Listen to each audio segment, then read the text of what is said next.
Laking gulat ng matanda, na ang nawawalang apo na lumaki sa probinsya, ay mas marunong pa sa lahat ng tao sa bahay. Pagdating sa asal at gawi, lalo na sa seremonyang pag-alay ng tsaa, walang mintis. Samantalang di naman siya nakapag-aral sa magandang paaralan. Bakit kaya sobrang magalang at maayos siya? Pero ang hindi alam ng matanda, ang batang ito sa harapan niya, ay ang tunay na panganay na anak ng angkan ng Zai, kilala sa panahon ng Zhou.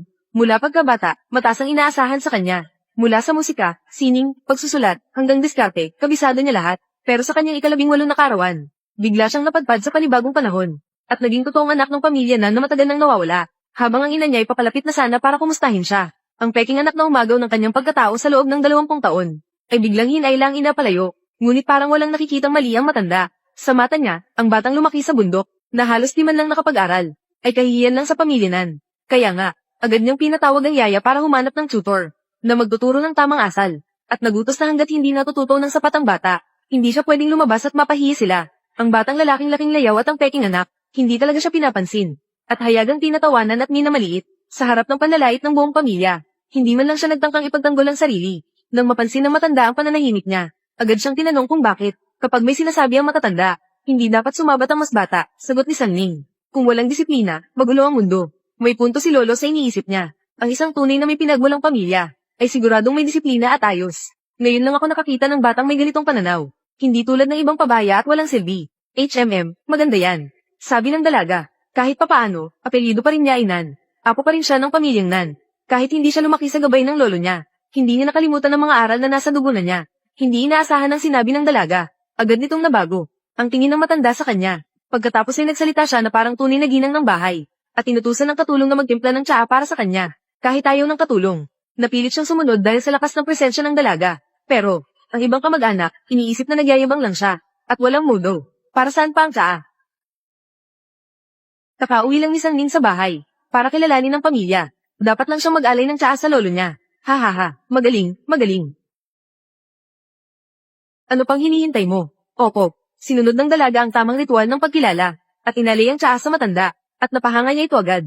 Paglingon ng matanda sa peking apo na di marunong tumayo o umupo ng maayos, di niya naiusang magduda. Mukhang hindi nga tunay na apo, hindi talaga kahawig ng pamilyang Nan.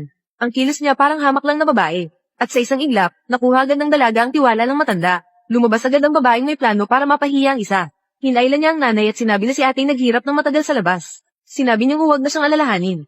Mas mahalin na lang si ate. Tama nga, natouch agad si nanay sa sinabi niya. Sa harap mismo ng isa, sinabi niya, na si ate ang pinakamahal niya sa lahat. Akala ng lahat, sa sinabi ni nanay. Magwawala at iiyak ang babae. Pero hindi niya in-expect, na hindi siya kayang tapatan sa drama. Bigla niyang hinawakan ang kamay ni ate at ni nanay. At pinakalma si ate. Sinabing aalagaan din niya ito mula ngayon. Yung mga illegitimate siblings ko noon. Napatahimik ko silang lahat. Itong dalawang bobo pa kaya? Pagkatapos, dinala siya ng yaya, sa kwartong inihanda na para sa kanya. At sabi ng yaya, ginaya raw ito sa kwarto ng fake na anak mayaman. Hindi pa man siya nakakasagot, umalis na agad si yaya na parang boss. Pero pinigilan siya ng babae. Sinabing gawing sky blue ang kwarto niya, at itapon lahat ng stuffed toys sa kama. Ayaw sana ni yaya, at sinabing, galing daw kay nanay ang mga yon. Hindi pa man siya tapos magsalita, sinupalpan na agad siya ng babae. Tinanong kung kaya ba talaga niya ang trabaho niya. Kung hindi, papalitan na siya agad. Nataranta si yaya sa tapang ng babae, at napao na lang agad.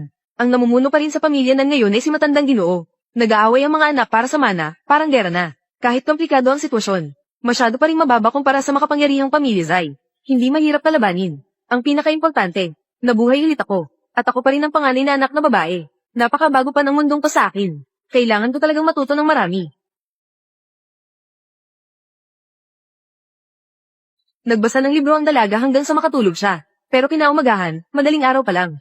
Habang tulog pa siya, bigla siyang ginaising ng malalakas na katok. Pumasok ang isang babaeng mukhang ang taas ng tingin sa sarili. Sabi niya, siya raw ang guro, na kinuha ng ama ng dalaga para magturo sa kanya. Simula ngayon, darating daw siya tuwing alas 9 para magturo. Pero dahil sa asal ng babae, naisip agad ng dalaga na turuan siya ng leksyon.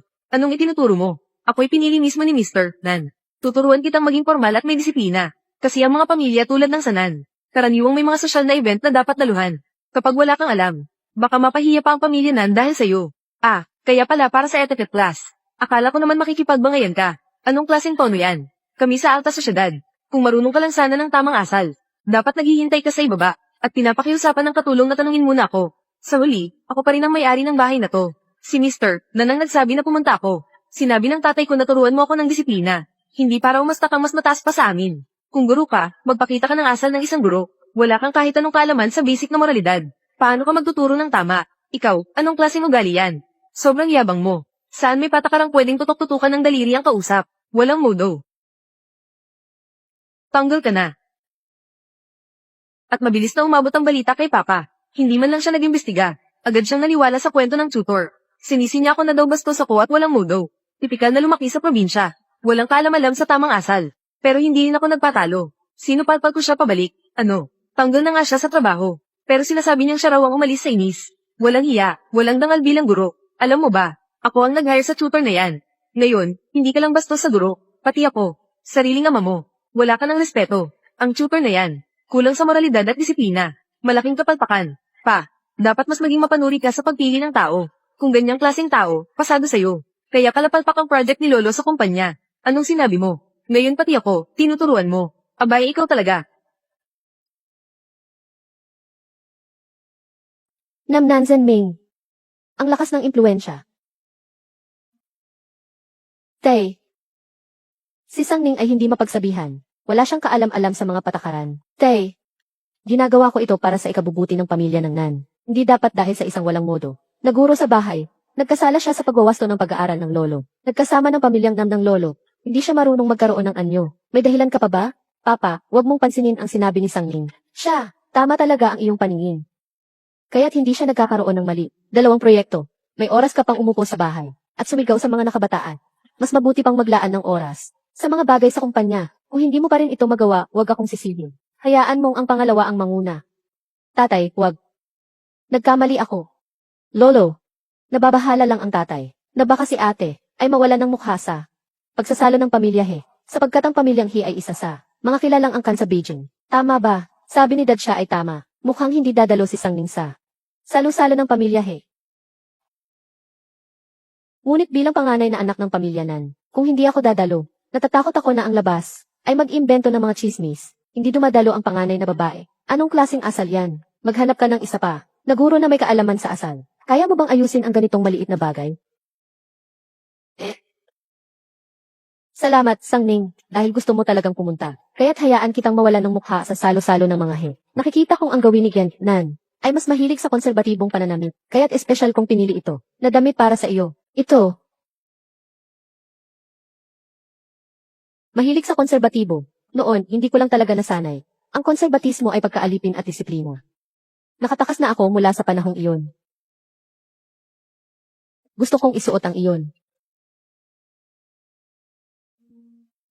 Dito, may karapatan akong makipaglaban. Maaari kong kunin ayon sa kakayahan. Kaya hindi ko na kailangang ikulong ang sarili ko. Gusto ko ang makapangyarihang panahong ito.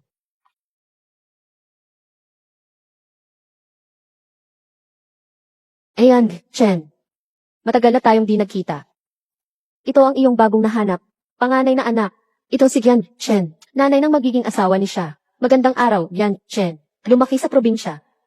Hindi ko akalain na maganda ang kanyang aura. Zaihan, dalhin mo si Sang Ning sa paligid. Sundan mo si Zaihan. Huwag kang magulo. Naiintindihan ko, Mama. Ngayon sinasabi nilang si Lola He ay nagdiriwang ng kaarawan. Sa totoo lang actually, I want to find his daughter-in-law for Lao Muhi. For issue of the He family. The He family is such a top-notch mayamang pamilya. Our Nan family can't possibly keep up. Maybe your daughter, Zihan, has a chance. When it comes to choosing his daughter-in-law for the He family, how could they consider what we say? Let's hope Zihan can prove herself. Magkasama ang lalaki at babae. Talaga namang panahon ng katugmaan ng lalaki at babae. Ang mga tao na kasali ngayong araw ay mga kilalang personalidad sa Beijing. Huwag kang magsalita kung hindi mo alam ang tamang paniwala, para huwag maapektuhan. Ang lahat, alam ni galing na sa inya. Hindi ba nangyari sa ganitong pagkakataon? Ikaw, wala na lang, nag-alala lang ako. Ikaw pa rin ay mag-alala sa sarili mo. Narito na si Tita He.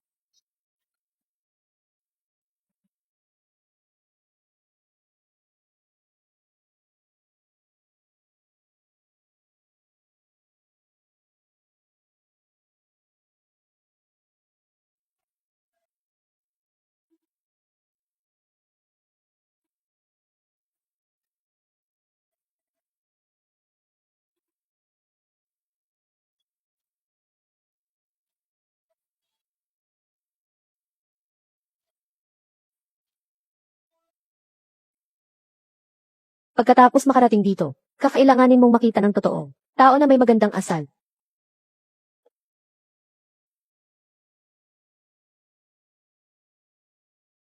Ngayon ang kaarawan ng lola. Maging maayos ka. Anong sinasabi ng kuya? Gagawin ko ito para sa kaarawan ng lola. Nagbago na ako. Nagsimula na akong muli. Batiin natin si lola. Ikaw ay, ako si Zihan. Ang mama ko ay pinsan ni Tita Songrui. Si Songrui. Tingnan mo, madami ng nakababatang henerasyon. Hindi ko na halos matandaan. Ikaw at si Tita Song ay. Talagang medyo magkamukha. Lola, ito ay umikot ng 8 beses. Sa tingin mo ba ay parang? Ikaw, batang gaga. Ning, bakit hindi ka pupunta para batiin si Lola He? Ang pamilya Chen at pamilya He ay may koneksyon. Kung pupunta ako, ang masasabi ko lang ay, ako ay, si Kuya Chen Zihan, nakababaihan ng kasintahan.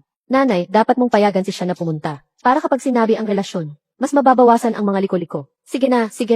Hanapin mo si Achen. Pabalikin mo siya agad. CJ. Sobrang hindi magkasundo sina Sangling at Achen. May magandang palabas na tayo. Mukhang nalasing ang kapatid na lalaki. Titingnan ko rin. Ano siya sa akin para maging ate? Isang probinsya ng ligaya. Isa lang akong nakakakita at napapahiya na ako. Ngunit tunay na ganda talaga ang anyo niya. Anong kahalagaan ng ganda? Hindi pa rin siya. Nakarating ng paaralan. Alam ninyo ba? Basta't nagpapakatang siya araw-araw. Tinatanglaw ang ano pang akda. Sabi mo ba makakaintindi siya? Siguro, baka hindi nga marunong bumasa. Chen, tigilan mo na. Nandito na ang ate. At ano naman kung nandito na siya? Wala akong pakialam sa kanya. Malawak. Mga bagay na hindi kayang ipakita sa entablado. Tingnan mo, si Sangling, paano ka mapapahiya?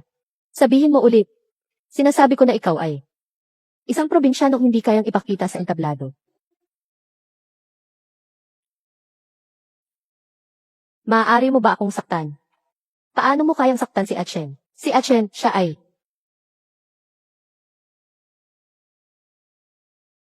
ang unang magkakapatid ay parang ina. Naging bukabok yung balita kayo sa labas. May problema ba ako kung sisipain kita? Ikaw, saan ka nang galing na batang babae? Hindi nila alam ang tamang gawin ang mga kapatid ko. Nag-inom sila ng sobra at naging bukabok yung balita sa labas. Dapat talaga akong turuan sila ng mabuti. Sa mga bagay na nakakahiya, umaasa ako sa inyong pangunawa. Bakit hindi pa kayo tumayo? Hinahanap kayo ng mga magulang nyo.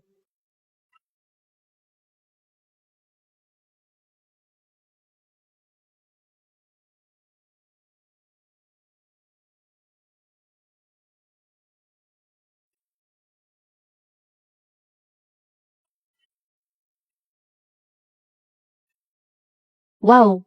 Ang ganda naman! Ang lakas naman! Sige na, mainit na ang lugar doon. Naghihintay na lang tayo. Ayaw ko na. Dito sa lugar na ito.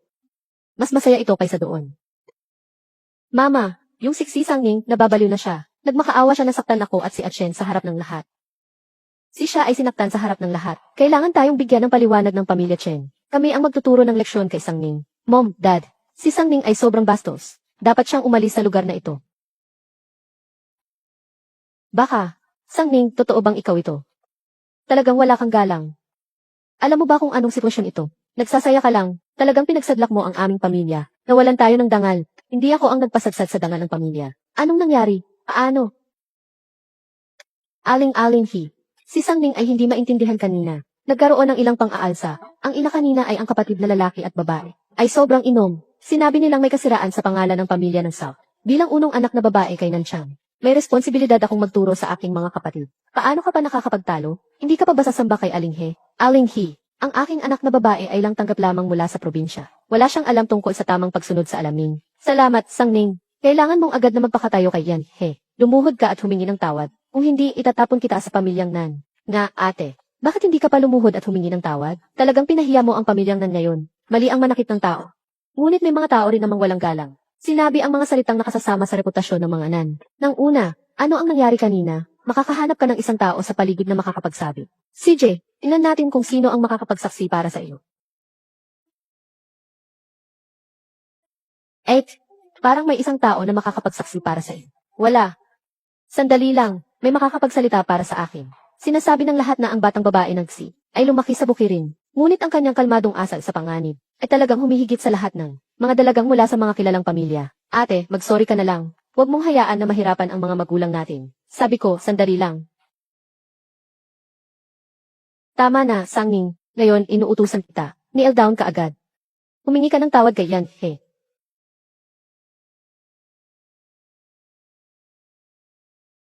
Patunayan ko.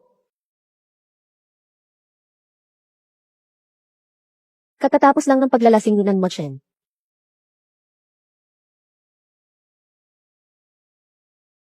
North.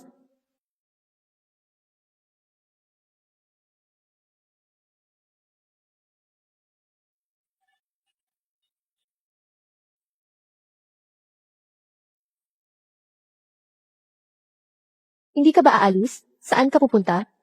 Kakaisip ko lang na huminga ng kaunti. Sino nang makakaalam na makakasalubong ko ang gulong ito? Ayan, may testigo na. Halos maakusahan ang sariling anak. Nakakabahala talaga. Kami ang nagkamali. Mama at Papa. Ngayon, ang pamilya He ang nag-host. Kahit ano pang mangyari, hindi magandang makialam. Kung ako, bilang panganay na kapatid, ay hindi. Magsasalita at magtuturo. Ano na ang mangyayari?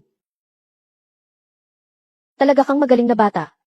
Nagpapahirap ka. Hindi ako nagpapahirap.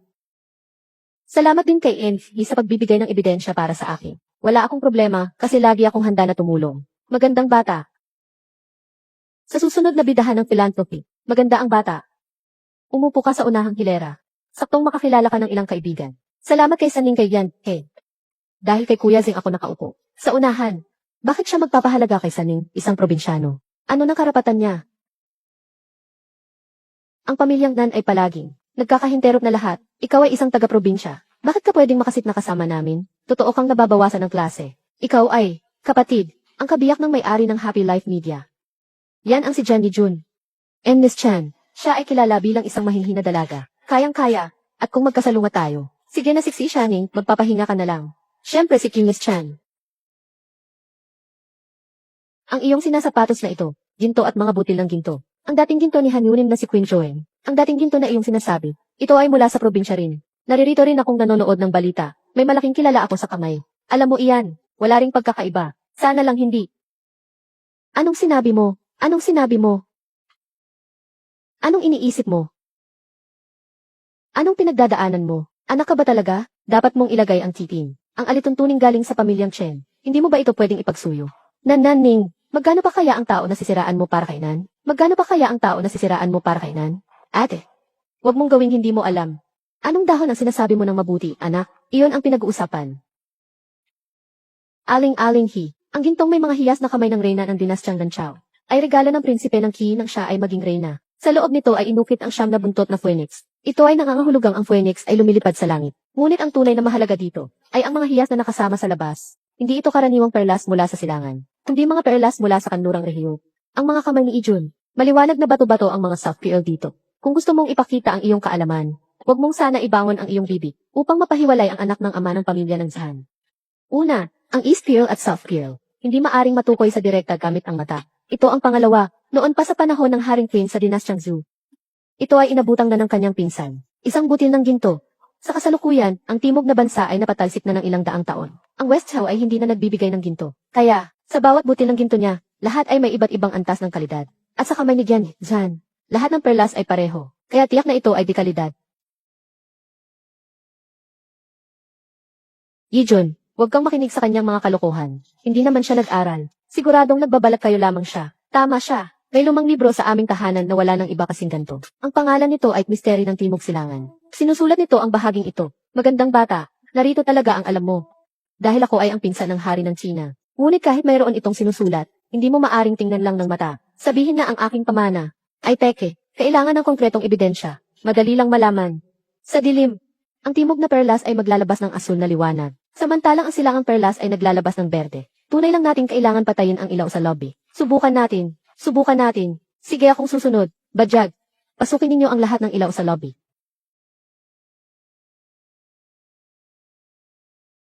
Anong nangyari? Tara kang tingnan. Tama talaga akong nagliliwanag.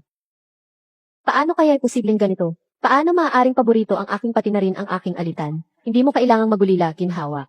At least, ito'y nagpapatunay na bawat isang perla dito ay East Sea Pearl. Ikaw, Yijun, bumalik ka at hanapin ang tao para suriin ito ng maayos. Itong kamay, naiintindihan ko, Lola He. Iyan Yi, Nan, dito ay puno ng madilim na ulap. Pumunta ka sa amin. Tayo na. Malugod ka naming tinatanggap dito. Mukhang si Jian at Sandy Jun ay mga mortal na kaaway, pero pareho ang kanilang estado, kaya walang natatakot sa isa't isa. Sige, salamat Miss G. Kaya't umupo na tayong lahat.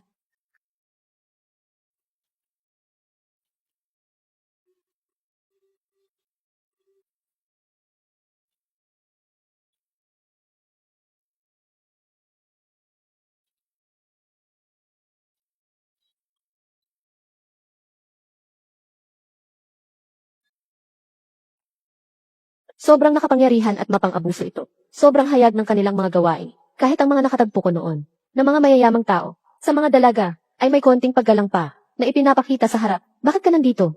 Hindi ka ba pupunta sa lola mo? Maganda ang tanawin. Ang galing ni Ginang Nan. Mamaya, tulungan mo rin ako, ha? Sige, parang pasasalamat na rin kay Ginoong He. Unang koleksyon. Gintong mangkok na may disenyo ng mga gansa mula sa dinastyang Jin. Nagsisimula ang bid sa 3 milyong. Ano-ano? Itong golden bow pero hindi ito ng dynasty ng Jin. 300,000 10 milyon. Titingnan mo ang mga tao na ito. Hindi nila kaya identify kung tunay o hindi. Pinapakopya lang nila. Sige lang ba talaga ang mga tao na ito? Mabuti na lang at madaling kumita. Ikalawang koleksyon. Isang pares ng Hessian na mainit na jade na runi. Nagsisimulang presyo ay 5 milyon. Ano naman ito? Paano ito? Maganda ito. Maganda ang kalidad ng jade at napaka-transparent. 7 milyon.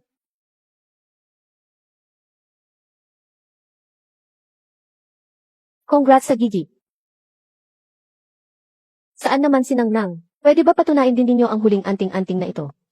Ang Zhu Dynasty Ludian Purple Sandalwood Pipa. Nag-start ang benta ng 300 milyon. Sinsensyahan talaga ito. Tanging ito pala. Tama ba talaga ang pipa na ito?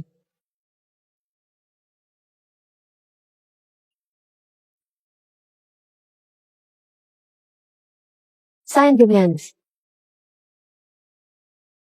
Ito'y hindi karaniwang pipa. Tuturuan ka ni tita.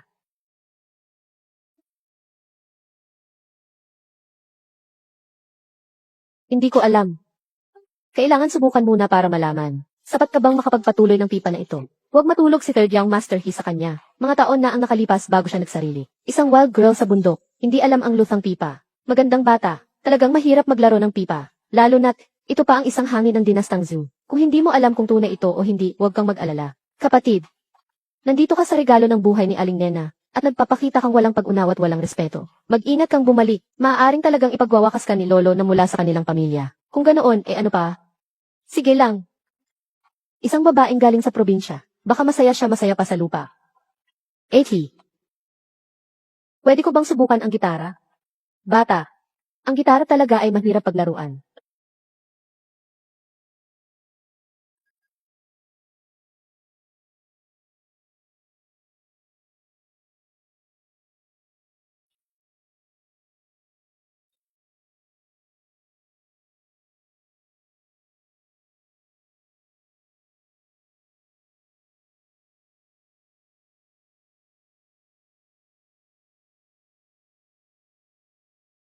Hindi ko nakikita ang posisyon na ito. Siguro mayroon kang ganyan sa gitara. Tumingin sa kanya. Hindi siguro alam niya kung ano ang gitara. Isang pangit na probinsyanong nag-aarte. Talagang nakakahiya na. Sobrang nakakatawa. Si Rowning. Akala ko mahirap ang kalabanin. Ngunit hindi ko inasahan na nagmamadali kang mamatay. Kapag nasira mo ang pipa, malalaman iyon ng lolo. Magbabalik ka lang pabalik sa iyong matalunasan.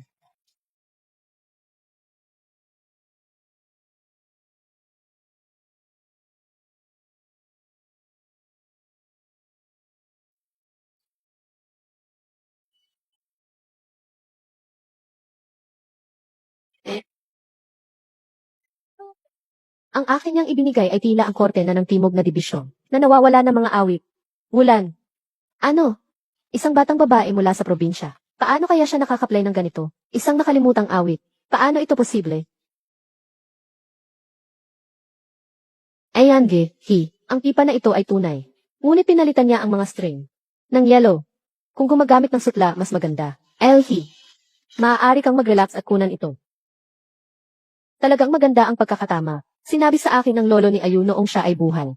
Ang korte na iyon ay may isang palaisipang musika sa panahon ng Zhu. Walang katumbas na nakita sa buong mundo.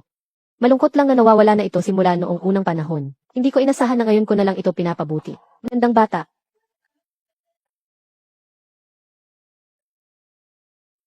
Maaari mo bang bumalik sa bahay ko bukas? At muli mong i-play ang iyong laro para sa lola? Muli nating pakinggan. Basta't hindi tinatanggihan ni Lola ay mabuti na iyon. Kukunin ko ang pipa na ito. Higay, ang panimulang presyo ng pipa na ito ay 20 milyon. 100 milyon. 100 milyon isang beses. Binabati kita, Ginoong He. Tama, narinig ko kay galing si South.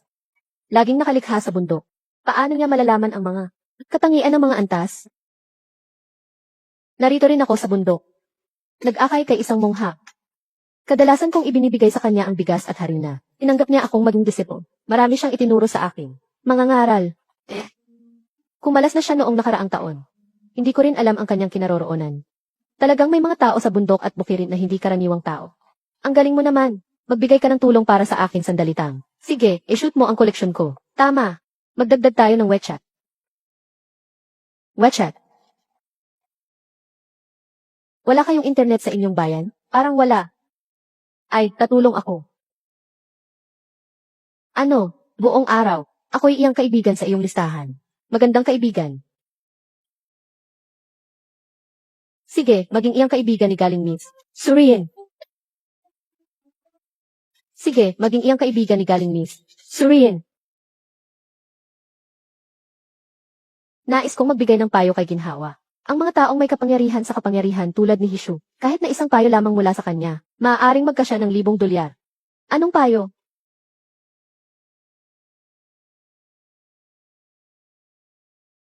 Masama ang iyong pagkakatawan ng ngiti. Wala kang problema. Tutulungan kitang bawiin. Ang lahat ng sa iyo talaga. Nagmamalaki kayong magdulot ng gulo sa pamilyahin. Talaga namang ang lakas ng loob ninyo. Nagmamalaki kayong magdulot ng gulo sa pamilyahin. Talaga namang ang lakas ng loob ninyo. Si Lolo ang unang nagdulot ng gulo, Siksi Sangning. Tingnan mo ang ginawa niya sa akin. Kailangan ng minimum na 1 linggo bago mawala ang swelging. Paano kung makakita ako ng tao? Lolo, ang kapatid ko talaga ay sobrang hindi nagalang ito ulit. Gusto niyo bang ipagpatuloy ko pa ang pagsuntok? Shiu, Zeo, Lolo. Sining ang unang anak na babae. Siya ang nagtuturo sa kanyang mga kapatid. Tama rin iyon. At moreover, sa harap ni Aling He, nakasalita siya. Binebentahan pa siya na pumunta sa bahay ni He. Ito ay isang karangalan para sa pamilya ng Nam. Siksi Sangning, ang pangalan niya ng pamilya ay Nan. Mula ngayon at paanlunan. Huwag ninyong tawagan siyang Siksi Sangning, sa harap o sa likod, sa labas ng bahay ng Nan. Papalakasin ko ang inyong loob. Sangning. Ang pamilya He ay isa sa mga pinakamayamang pamilya sa lungsod. Ang pamilya He ay tunay na kilalang kilala. Ang matandang ginang He ay nakapansin sa iyo. Iyan ay iyong swerte. Kailangan mong ipakita ang iyong galing. Opo, Lolo. Gagawin ko po iyon. Sige, matulog ka na ng maaga. Huwag mong ipagpaliban ang mga mahalagang bagay bukas. Opo. Anong mga ugnayang pamilya? Hindi ito kayang talunin ng kita. Sa hinaharap, sino pa ang maglakas loob na ipahiya ang pamilya ng Nan sa labas? Ay maglalaho kayo dito.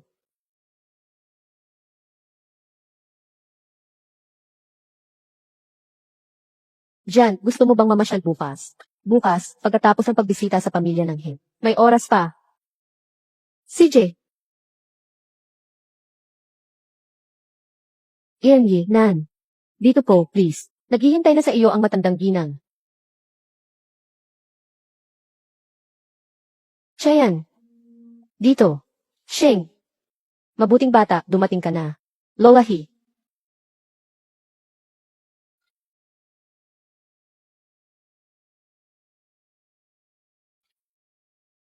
Bumalik na ang ikatlong binata. Nandito na ba si Gendy, Nan? Nasa loob siya. Ayos.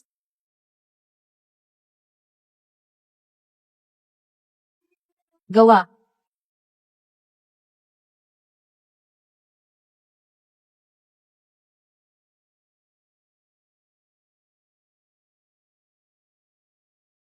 Larawan, larawan. Bansa. Essay. Maganda.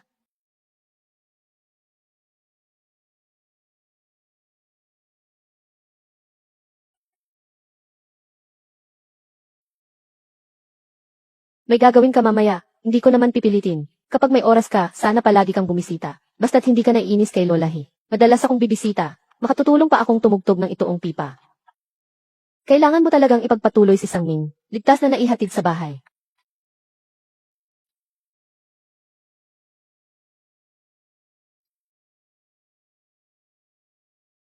Hindi mo ba ako ginagawang trooper?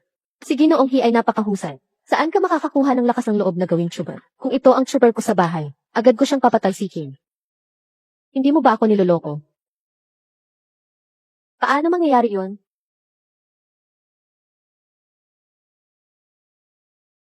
Anak, ihahatid kita pabalik sa bahay. Punta tayo sa Taikoli. Bakit tayo pupunta roon? May usapan ako with friends. Date. Ang lola ko ay lubos kang iniibig. Pakialam lang, mas madalas kang pumunta dito para makisama sa kanya. Iniibig ko rin ang lola ni He. Pasasalamatan ko siya palagi.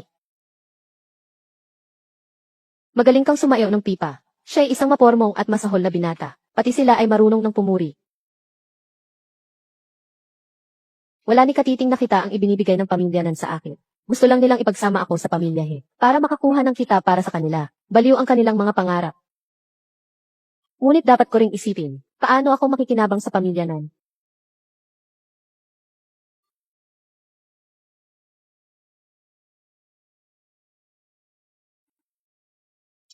Swerte. Ang sasakyan, hindi pa rin nagaya sa inyong pamilya ng Timog. Sino ang dinala ka? Bagong sahe. Ano? Ang pera ng lola ko para sa aklat, 1,000,000 piso. Ano ang pera ng lola? Iyan ang pang-araw-araw na gastusin na ibinibigay ng pamilya mo. At yung pera para sa pagkain, inumin at libangan. Wala ka bang ganun? Ah, kaya pala yun ay buwan ng allowance. Wala. Kawawang bata. Lahat ng gastos ngayon. Ako ang sasagot. Bumili ka ng gusto mong bilhin. CJ, hintayin mo na makuha ko ang allowance. Bibilhan din kita, para tayong nag-uusap ng ganito. Tara na, gusto ko rin ng allowance. Dahil bumalik na tayo sa bahay ng mga nan. Magsisikip at maglalaban ako. Sira. Ang ginang alamin ay bumalik na po. Naghihintay ang Ginoo sa study ngunit, matagal na po siyang naghihintay. Alam ko na po, pakiputin mo po nawa ang mga ito sa kwarto ko. Po.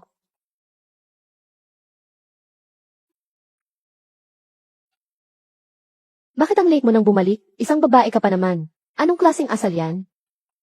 Nasa labas si Sangning para sa mahalagang bagay. Bakit ka nag-iingay dito? Nandito na si Sangning. Kausapin mo si Lolo. Tungkol sa pagpunta niya sa pamilya He. Gusto ka pa rin ni Lola He. Inutusan ako ni Lola He na tumugtog ng pipa. Pinuri pa niya ang galing ko sa pagtugtog ng pipa. Sinabi niyang dapat akong bumalik muli. Mukhang talagang pinahahalagahan ka ni Lola He. Napakabait ni Lola He. Nalaman niyang wala akong driver. Nag-ayos pa siya ng driver para ihatid ako pa uwi. Walang driver ang pamilya ni Nan na pupunta sa inyo. Ginagamit ko pa rin ang sasakyan ni siya ngayon. Maaari kong hintunin si siya kapag libre siya. Magmamaneho si Tito Sang para akong dalhin. Nabalitaan kong bumalik na si Rowning. Bakit wala ka pa rin sariling sasakyan? Papa, ako'y naniniwala na inayos na ni Nining ang mga liit na bagay na ito, kaya't hindi ko na lang pinansin. Ang aking anak na babae ay umalis ng bahay. Walang daladalang sasakyan. Kung malaman ng iba, hindi ba mapagpasabi sila? Mabigat sa atin ang aming pagsisi sa kanilang sambahayan. Sinabi ni tatay, aasikasuhin ko agad ang bagay na ito. Hindi na kailangan, Lolo. Bihira akong lumabas. Kung kailangan kong lumabas, pupunta ako sa pamilya He. O sasama kay Gian, Jane. Mabait si Gian, He. Tutulungan din ako ni Gian, G na magbayad. Magbigay ka ng regalo sa akin. Wala nang kailangan akong gamitin. Bayad na. Hindi binigyan ka ng pera ng iyong magulang. Anong pera? Papa, Nanzan Ming, hindi mo ba plano mapahirapan ang pamilya ng Nam? Ang lahat ng bagay tungkol kay Sangling, inihahanda ko na sa Miiling. Siya ang bahala sa allowance ni Sangling. Baka natandaan niya na. Anong kaya kong sabihin sa iyo? Kailangan pa bang tumawa sa ating Sangling? Para masdan kami ng iba dahil mahirap ang aming pamilya. Hanggang sa ang aming anak ay walang pera para gamitin. Lolo, huwag ka ring magalit. Si Lola He at Tian Jai, hindi mga tao na mababaw. Ang mga nasa posisyon sa He, hindi talaga mababaw. Ngunit ikaw ay, ang panganay na anak ng pamilya Nan. Pagkatapos na yon, magbibigay tayo sa iyo ng sasakyan at driver. Magbibigay din tayo ng mahigit 800,000 bawat buwan bilang allowance. Huwag kang umuwing pumunta sa bahay ni Hank. Huwag kang umuwing walang dala. Mas maganda kung magdala ka ng kaunti ng regalo. Papa, si siya ay 50,000 lamang bawat buwan. Si Muchen ay inyong panganay na apo. Wala pang 80,000. Ano? Bakit? Mayroon ka bang opinyon? Wala. Wala akong opinyon. Lolo, natapos ko na ang aking klase sa pagkatao. Ngunit bilang ang unang anak ng pamilya ng Nam. Ngunit sobrang timbang. Gusto kong mag-aral pa ng iba. Magandang nais mo na matuto ng iba pang kaalaman. Anong klase ang gusto mong gawin? Kursong pang business SD. Ang modelo ng negosyo ng pamilya Nan ay napakalayo sa dinastyang Zhu. Kailangan kong maunawaan ito upang mapalago ang aming yaman. Sangning, kailangang mayroong degree na undergraduate pataas bago makapag-aral. Hayaan mo na lang si Sangning na makinig. Magandang bagay na may ambisyon ang bata. Salamat sa iyo, Lolo. Hindi na kita istorbohin. Sige na, magpahinga ka na ng maaga. Nan. Tatay, ampang, magpatuloy ka pa.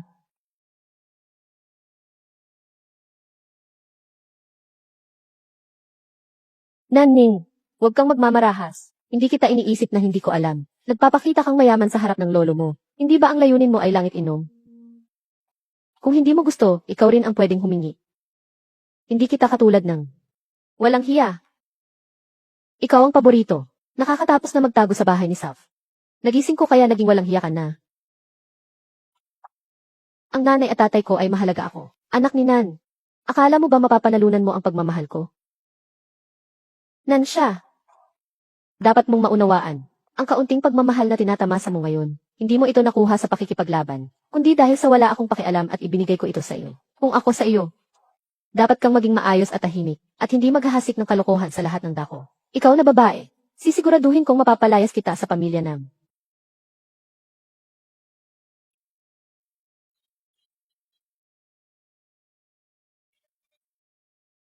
Ah, ah, ah. Siya. Gumising ka na, anak, nanay. Paano ka nadapa ng ganyan? Anong nangyari? Siya. Nanay, si ate. Magpapaumanhin ako kay ate. Kaya pala ate. Gusto mo akong patayin, mama. Alam ko nang malamig ang puso mo. Pero hindi ko akalain na sa murang edad mo pa lang, ganito nakalupit ang puso mo. Browning, huwag mong isipin na dahil lang, sa kaunting tulong mo, dahil sa pagpapalagay ni Lola He, at sa pagpapahalaga ng lolo, kaya mo nang gawin ang kahit anong gusto mo.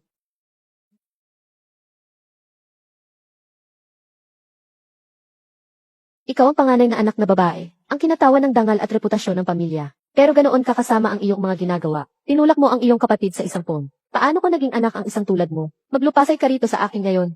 Hanggat hindi ka nagsisisi, hindi ka pwedeng tumayo. Ting. Halika, ipapakita mo sa akin. Inay. Totoo ngang siya mismo ang tumalon. Nilalait niya ako. Alam na ng nanay. Pero ngayon, si Chiaksui ang paborito. Yang, tandaan mo ito. Sa ating malaking pamilya, mas mahalaga ang halaga kaysa katotohanan. Basta't kapakipakinabang ka sa kanila. Ang sasabihin mo ang magiging katotohanan. Tay, nanay, sobrang sakit ng ulo ko. Siya, huwag kang matakot. Tinawagan na ni Nanay Chen ang doktor. Mas pinapabora ni nanay at tatay si Nanbea. Hindi nila ako paniniwalaan. Wala ring silbi ang pagdadahilan ko. Ako ang may kasalanan. Susunod na pagkakataon, mag-iingat ako. Ikaw. Nanay. Bakit ginawa iyon ng ate ko? Nanay. Ano na naman ang inyong pinag-aawayan? Tatay. Ang swerte ko naman at nandito ka. Tinulak ni Sangling si siya pababa ng hagdan. Sa murang edad pa lang, ganito na siya kasama. Hindi ko sinasadya. Siya, patawarin mo ako. Itay, Lolo. Ang pamilya Nan ay pinamumunuan ni Lolo Nan. Sa kanyang mga mata, mas mahalaga ako kay Nan siya. Tay, sa tingin ko dapat niyo nang paalisin si Sangling sa pamilya Nan. Tama na. Humingi na naman ng tawad si Sangling. Ano pa ba ang gusto ninyo? Tawagin na natin ang doktor. Ang iba ay bumalik na sa pagtulog. Tay.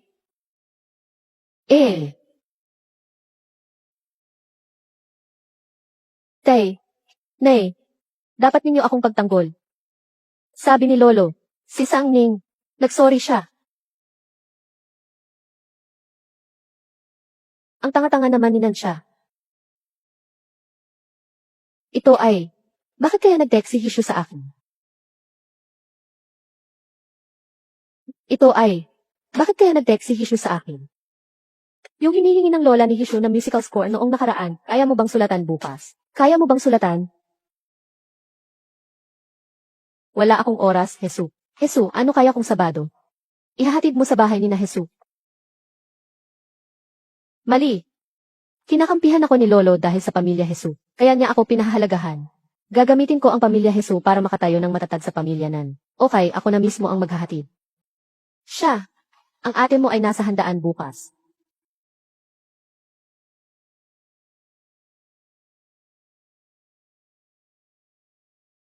Ang dalaga ay umuwi na mula sa paaralan. Malapit nang magsimula ang hapunan sa pamilya. Sinabi ko na nga ba, sino ang umuwi? Pagpasok ko pa lang, nakakatakot na ang ambience. Huwag mo nang sabihin yan. Gusto mo rin bang masaktan? Hindi naman ako lumaki sa probinsya. Hindi ko kayang gawin yan. Ikaw ang sinisisi at iniiwasan ng lahat ng pamilya ni Nan. Yan ang kapalit ng pananakit mo sa akin. Raunin, nakauwi ka na. May dala akong regalo para sa'yo, espesyal na pinagawa ng tita mo. Tara, punta tayo sa garden. Tara na. Alam ng tita mo nakakauwi mo lang, at wala kang seguridad. Kung may problema ka sa hinaharap, sabihin mo lang sa tita mo. Totoo po ba, tita? Siyempre naman. Hay, ang mga magulang mo, para sa peking anak na babae. Ngunit napabayaan mo ang tunay mong anak na babae. Pati ang tiyahin mo ay hindi na nakatiis. Huwag kang mag-alala simula ngayon. Protektahan kita ng tiyahin mo. Salamat po, tiyahin.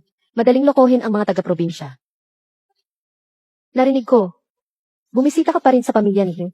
Kaya naman pala, isa ka palang umaasa sa akin. Para makapangapit sa pamilya ni He, marunong pala akong tumugtog ng pipa ng kaunti. Kaya inanyayahan ako ni Lola He na bumisita. Tapos nang pumunta ka sa pamilya ni He, ano kaya ang sinabi sa iyo ni Lola He? Tita. Ate, ano ang pinag-uusapan ninyo? Siya. Mula ngayon, dapat kang maging mabuti sa ate mo. Huwag kang magagalit dahil lang sa isang maliit na bagay. Sabi ko sa iyo, huwag kang magkunwaring kawawa para makuha ang awa ng iba. Tignan mo naman ang sarili mo sa salamin. Para kang basang sisiw. Si Sangning. Maglakas loob kang salagin ako. Hindi ba't kahapon lang sinabi mo na gusto mo akong mamatay? Papatayin kita. Siya. Nanay. Inihulog ako ni Nansangning sa tubig. Gusto niya akong patayin. Nanay. Siya. Hindi ba't ikaw? Mismo ang aksidenteng nahulog? Nagsisinungaling ka. Ikaw ang nagtulak sa aking pababa. Mama. Gusto niya talaga akong patayin. Mama. Tita, nandun ka rin kanina. Matuwid ka naman lagi. Magpapatotoo ka para sa akin, di ba? Di ba? Tita, magsalita ka naman. Siya. Ikaw nga mismo ang napabagsak kanina. Hindi. Tita, ano nang pinagsasabi mo? Siya ang nagtulak sa akin pababa.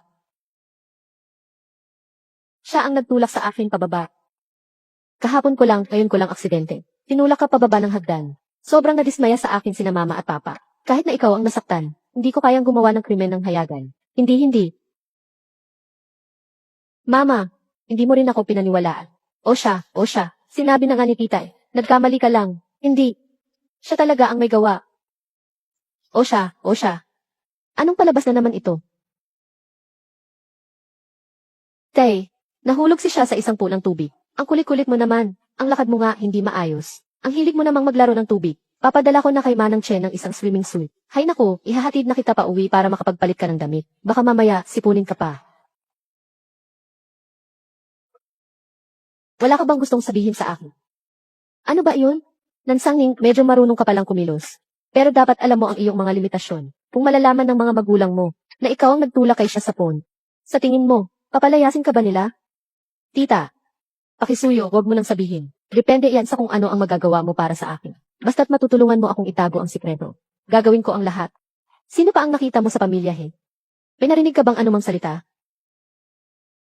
Ang Jiefeng Motors ay isang klasikong halimbawa ng isang nabigong negosyo. Hindi higit sa isang buwan. Sisiguradong magsasara ito. Ako. Parang nakita ko si Panginoong He. Si Hishu. Kinausap ka ba niya? Ang kaunting natitira sa pagitan ng mga daliri ni Hishu. Sapat na para yumaman ang pamilya natin. Sapat na para umasenso ang pamilya natin. Noong araw na iyon, pinauwi niya ako ng lola ko. Sa pag-uwi. Parang narinig ko si Im si Hina sinasabi na mag-invest siya sa Jifeng Motors. Hindi naman maganda ang kalagayan ng Jifeng Motors ngayon. Bakit kaya tatanggapin iyon ni Amy si He? Ang gulo-gulong kumpanyang iyan? CJ, kinukonsinti mo ako.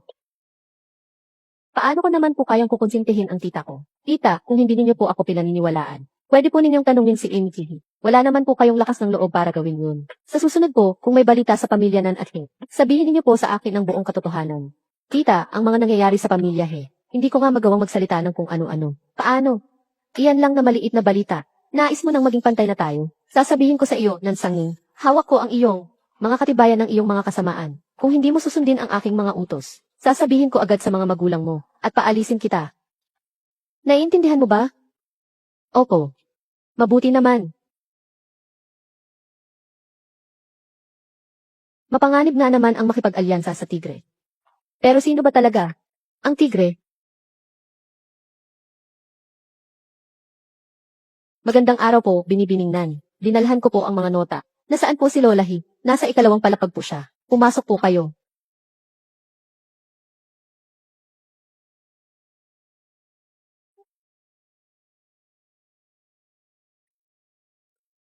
Lalaki at babae, nag-iisa sa isang silid. Hindi magandang tingnan. Hindi ba't wala kayong oras noong Sabado, Ihe?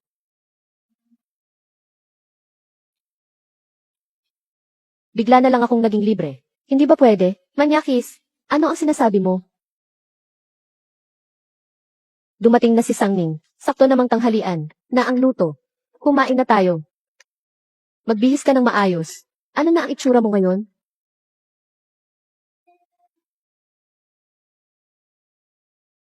Sangning, halika. Kumain ka pa ng marami. CJ,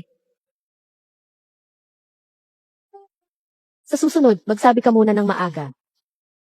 Kung ano ang gusto mong kainin, ipagluluto ko sa kanila. Salamat, Lola.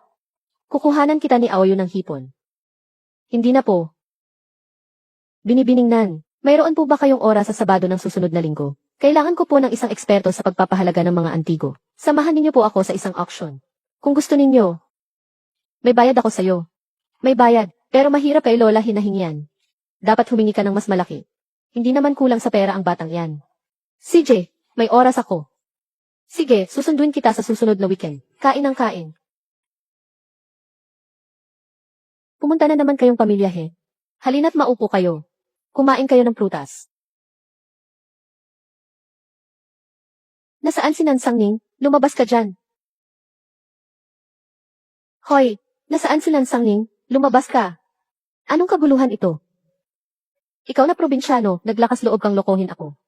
Ano ang sinabi ni Tia? Wala akong alam. Huwag mo akong lokohin. Coach ng Jifeng, ngayong umaga pa lang, ay nagdeklara na ng pagkalugi at pagsasara. Kung hindi dahil sa'yo, babae na nagkamali sa akin. Mag-invest ba naman ako ng halos lahat ng ari-arian ko para bumili ng shares ng Jifeng? Ako, isang taong galing sa bundok, ni hindi man lang alam kung ano ang kumpanyang Lian Jifeng Motors. Hindi nga, when you. Kahit na nabigo ang iyong pamumuhunan, hindi mo naman ito dapat isisi kay Sangning. Isang bata pa lang siya, ano kaya ang maiintindihan niya? Sabi niya, hindi dapat banggitin ang pangalan ng ikatlong anak ng pamilya He. Hindi ko kayang kalabanin ang pamilyang He. Sige, Nan Sangning, nangahas kang manloko sa akin. Mukhang hindi ninyo alam kung gaano siya kasama. Siya ang may gawa kay siya. Inilagay sa lawa. Tia, makakatulong ka bang magpatotoo? Noong una, ikaw mismo ang nagpapatotoo. Na si siya ay nahulog sa loob, di ba? Siya ang nagdala dito. Ikaw. Tatay. Inilagay niya si siya sa lawa. At agad akong pinagsasamantalahan. Ang pamilya Nan ay nag-iwan. Nang ganitong apo, mawawalan din tayo ng kapayapaan. Kailangan siyang paalisin. Totoo ang sinasabi ng tiya. Hindi ko alam. Hindi mo alam. Nandoon ako noon. Nakakita ako ng personal. Mama at Papa, narinig niyo ba? Si Nan Sangning ang nagdala sa akin. Doon, gusto lang niyang patayin ako. Nan Sangning, huwag kang magsinungaling. Noong araw na iyon, tinanong ako ng tiyahin kung ano ang nakita ko sa bahay ng He. Sabi niya, kung hindi ko sasabihin ang ilang impormasyon, babalik siya sa bahay at babalik na rin ang katotohanan laban sa akin. Talagang natatakot ako. Nagsalita lamang ng ilang karanasan. Nagsisinungaling ka. Siyempre ikaw. Siyempre ikaw. Ano ang sinabi mo? Kaya, talaga bang narinig mo na pinag-uusapan ni Hisan Xiao ang mga sasakyan ng Jifeng? Hindi ko maintindihan. Tanging malam niya lang kung marinig. Papa, pahinto ka. Tungkol dito sa bagay na ito, tayo na nga lang tayo. Hindi pa ako naniniwala kay Papa. Papa, sa tingin ko, hindi pwedeng ganito lang ang mangyari. Hindi ito dapat basta-basta. Si Nansang Ning sa kanyang murang edad, ay naglakas loob na magsinungaling. Siya nga, ang nagdala kay siya. Salawa. Kung hindi mo ako pinaniniwalaan, hindi ka pa ba naniniwala, Lolo? Bilang nakatatanda, at pinuno ng pamilya, ganito ka. Nalantaran ang pagdududa kay Lolo. Ito ay paglabag sa otoridad. Baka mahirapan ang pamilya ng Nan na magtagumpay. Alam mo ang tungkol sa kawalang galang sa matatanda. Tingnan mo ang iyong sarili ngayon. Ano ang iyong saloobin sa akin? Tatay, ito ay isang magandang payo mula sa akin. Umaasa akong tatay. Huwag sanang saktan ang puso ni Lolo. Ikaw, tatay, ang babaeng ito, ay nanloko sa akin ng kalahating halaga. Nawala sa akin ang ilang bilyong piso. May kasabihan ang mga babae. Ang babae ay sumusunod sa asawa. Ngunit ang tiyahin ay itinasal na at may pamilya na. Ngunit bumalik siya upang maghasik ng hidwaan. At lumikha ng kaguluhan. Talagang hindi mapayapa ang tahanan. Tay, tingnan mo. Sobra na. Tay, tingnan mo siya. Sobra na. Nan Wenyu. Nawalan ka ng pera sa iyong investment. Kasama na iyon. Nansang Ning, isang batang galing sa probinsya, na hindi alam ang kahit ano. Ang pagkawala mo. Hindi ko rin maibigay sa iyo. Ang pag-aayos ng gulo. At ikaw. Ang mga nakaraan ay nakaraan na. Kung hindi ka na lang magpapansin sa mga sinasabi ko, magbabadyag tayo. Sige na, itapon mo na ang bahay na ito, Papa. Bakbak. Ning, ikaw na nga ang babae dito. Sinadya mo akong lokohin. Binigyan ko ng magandang paalala ang tiyahin. Sobrang sakim ang tiyahin. Ikaw. Kuya, nandyan ang maliit na babaeng ito sa tabi mo. Mag-ingat ka, baka mas malala pa ang mangyari sa'yo, kaysa sa akin.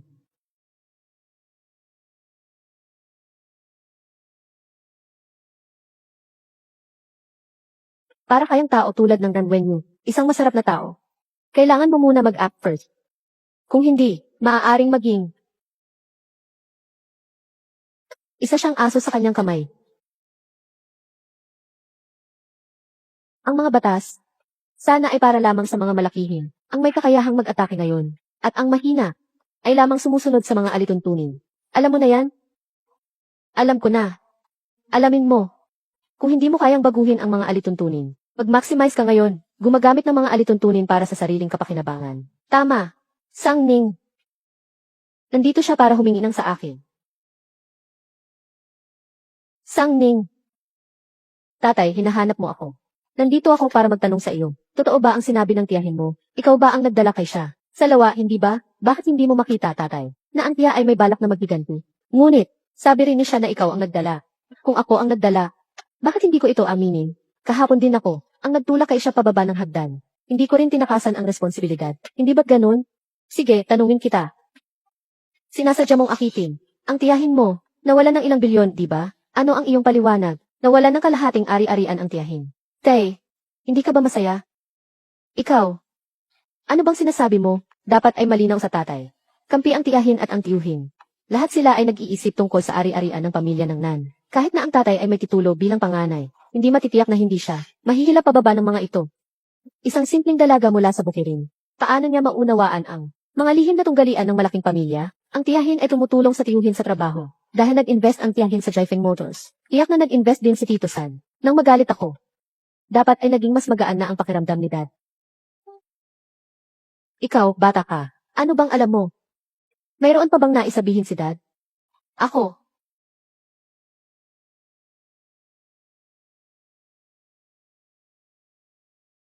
Reheyon, Pakfi, negosyo. Tama na. Bakit kayo dalawa nandito? Tatay, gagawin mo bang ganito lang kay Sangning? Yung mga ginawa niya sa akin dati. Ano ba iyan? Lahat ng yan ay tapos na. Huwag mo nang banggitin. Pero itinulak niya ako. Salawa. Mali lang yan. Siya. Maging mabuti ka sa kanya, Xiangning. Busy ako sa trabaho. Wala rin akong oras para sa inyo. Araw-araw kayong nagsusumbong sa akin. Dahil ito ay, nagsisisi siya sa akin. Akala ko may magandang palabas. Talagang walang kwenta. Sumpa, sumpa, sumpa, sumpa. Nanning, kailangang patalsikin kita sa pamilya ng Nam.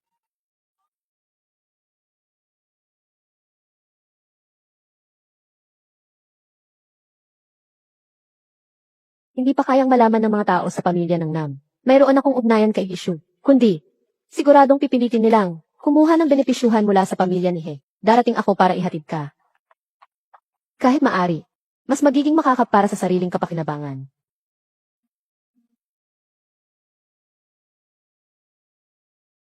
Mr. He. Tres na Vice Director. Nagustuhan ng Ginoong Dong ng grupo ng Yongsing makihatian ka. Siya ay lumaong para sa iyo. Sa ganitong pagpapakita, bigyan mo siyang pahalaga. Naroon kami kasama ang ginang staff dito. Umayag kang pumunta.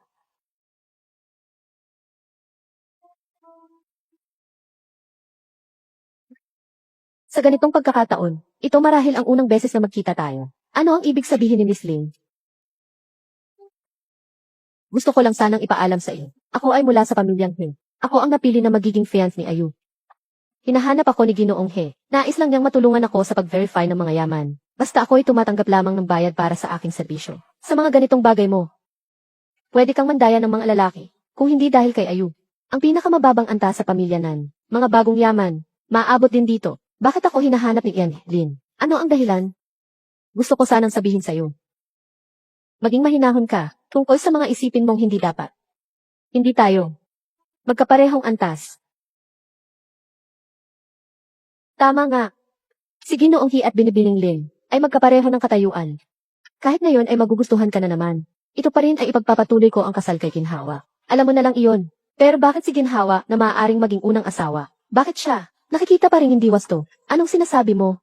Anong sinasabi mo? Si Xiaolin ay dinamay rin ng mga makapangyarihan. Hindi ba alam ni Aling Dumahal na ito ang tamang paraan?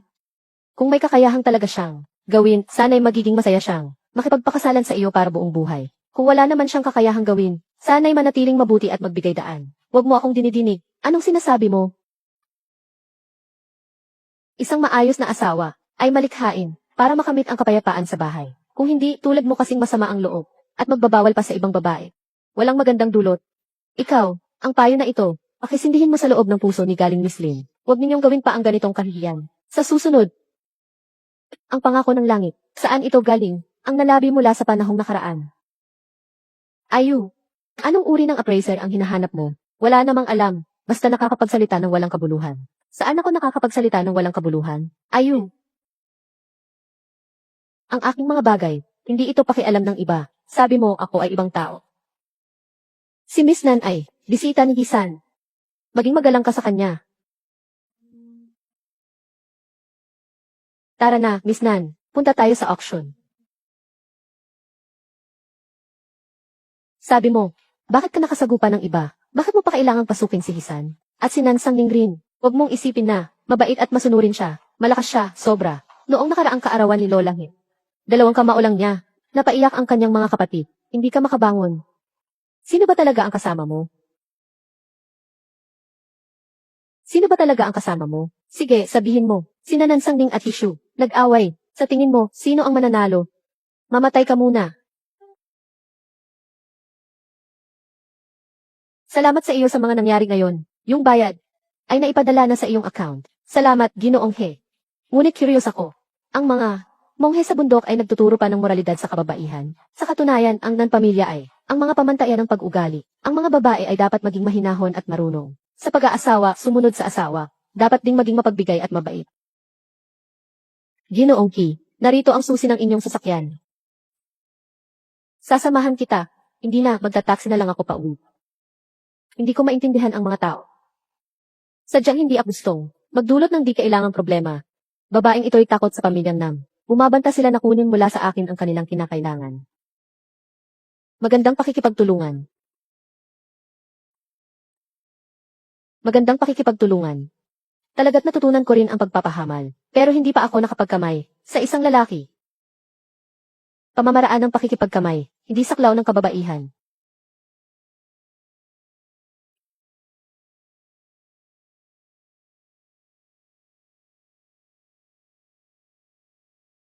Iyan Nan. Paalam. Tulungan mong tawagan ng sasakyan si Tian Nan para umuwi. CJ, Yehi. Bakit parang hindi na ako malinis? Ay naku. Sige na. Saan ka na ba? Bakit ngayon lang bumalik?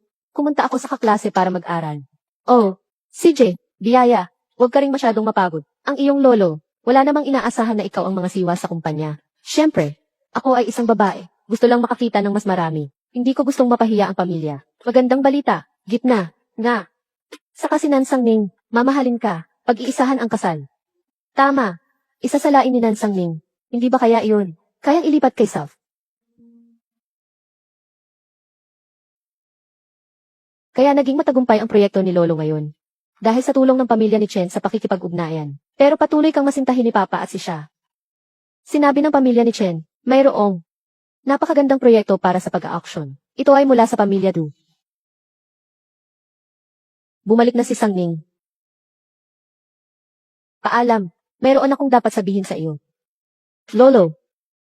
Yung bunso ng pamilya Du, si Du Yao ay hindi pa nakapag-engage. Nais ng nanay na ipakilala ka sa kanya. Ang reputasyon ng pamilya Du sa Beijing ay hindi kayang talunin ng pamilya Chen. At saka, nakita na ni Du Yao ang iyong impormasyon at siya ay nasiyahan sa iyo. Huwag ka na munang pumasok sa klase. Ngayong hapon, pumunta ka at kumain kasama siya. Tungkol sa pagkikita, si Chen pa rin, ang personal na nag-aayos. Si Chen pa, ang personal na nag-ayos, bago pumayag ang pamilya Du. Kung hindi sa mga kondisyon mo, hindi naman sila papansinin. Sana huwag mong sayangin ang ganitong magandang pagkakataon. Basta't si Nansang Ning, talagang pakasalan si Du Yao. Sa buong buhay na ito, nakatalagang nakatapak ako sa kanya.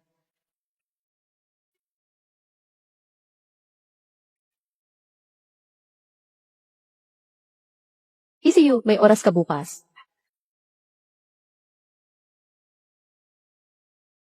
May oras ka bukas. 21, 30 Hisiyu. Nais ng lola ni Hisiyu na makipagbisita ka at tumugtog ng pipa. Nansiya, baba. Pinasabi sa akin ng pamilya Chen na ayusin ang aking kasal. Tiiyak na walang magandang balita. Maaari mo bang tulungan akong alamin ang impormasyon tungkol kay Du Yao? Bakit siya sobrang abala? Tulungan mo akong tingnan ang schedule ni Nansang Ning bukas. Bilisan mo.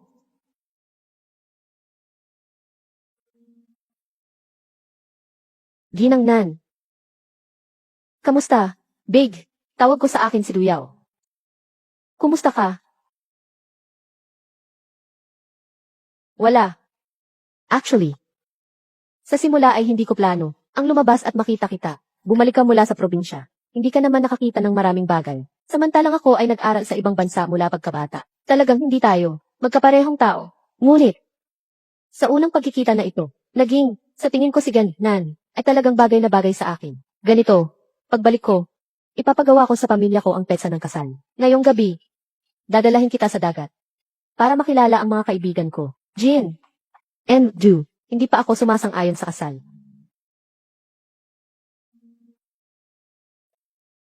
Nagpapakita ng pagpigil para lang makamandali. Intindihin ko iyan. Sige, simulan natin muna. Ang pakikipagkuha-kuha. Ikaw. Hindi kita gusto. Nasa harap kita. Bakit ka nagtatayo ng altar? Tingnan mo rin ang sarili mo. Anong estado mo? Paano ka magiging hindi nasisiyahan sa akin? Kung sobrang tiwala ka sa sarili mo. Bakit kailangan mong magalit? Dahil alam mo rin naman. Tangi talaga akong hindi maganda. Anong sinabi mo? Halimbawa ngayon. Ayaw kong huminginig ka. Pasensya, wala kang paunang impormasyon na ibinigay sa akin. Kung alam kong ganyan ka pala. Hindi kita ako sasapitin. Babaeng. Narito naman, sino ang tumakot sa akin? Sino pa ang tumakot sa akin? Huyahihi.